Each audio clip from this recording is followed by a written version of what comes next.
I'd say this Bunnoran Strand is my favourite beach on the planet, from what I've seen so far. Well, this is, Bunnoran Beach always sparks joy. This is the spiritual homeland of kiters, land yachters from all over Ireland come to this beach in homage. It's just an amazing beach. It's one of the best beaches in Ireland for me anyway. As a child, I was fascinated with kites. I had a kite when I was very, very young, and it filled me with joy. It was magic. It was just a magical experience. That's some wind. That's up force 5 on the Beaufort scale. We'll put a kite up. You could have been home without a kite. We held the European Championships on this beach. So kiters from all over Europe came to race here. And it was just absolutely magnificent. When we formed our association, the kiters, we decided that, you know, we'd have to formalise things. We joined what's called FISLI, who were the governing body. And they were looking for a location to hold the European Championships. And we pitched Bunnoran. There's something elemental about just harnessing the wind and using it for propulsion. Sailing, I suppose, it's an ancient art, isn't it? Only here you're sailing on land. I suppose it could be, you could identify with freedom. There's a sense of freedom there. There's always a sense of awe. Awe at nature. Awe at the beauty of the earth. It's just nuts, this place.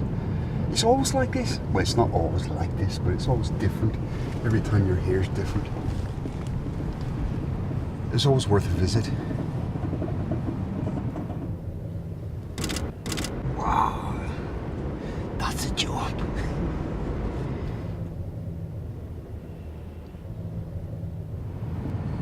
I used to love coming up here with the kites, and you girls, you'd all be running around in the sand dunes having a laugh. The dog would be looking after you, and I'd be kiting up and down the beach. We had some lovely days up here. Can't remember them all.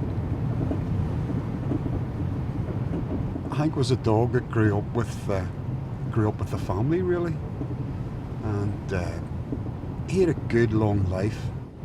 He used to come up here and run behind the buggy as we went up and down the beach. He'd get his exercise. And over the years, he was smart enough to get to the right side of you. And I suppose, really, you know, when he died, it was a bit, what do you do with a dead dog? So he had his own little private cremation, and we still have his ashes. Now you've got the ashes, what are you going to do with them? And I think it's right and fitting to bring him up here and spread his ashes on the beach here. And then it sort of occurred to me that maybe it would be good for me also, that this is where I would want my ashes spread. They don't want to be buried in a grave. You bring the ashes up here and down to the water's edge and put them into the tide.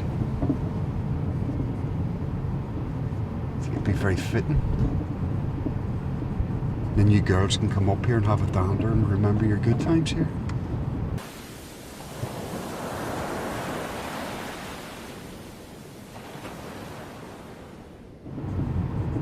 And the crows won't eat you, you see, because you're ash. They wouldn't be interested.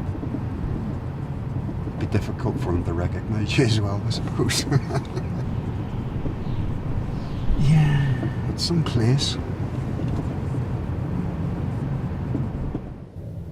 It's always changing. That's life. Life's always changing.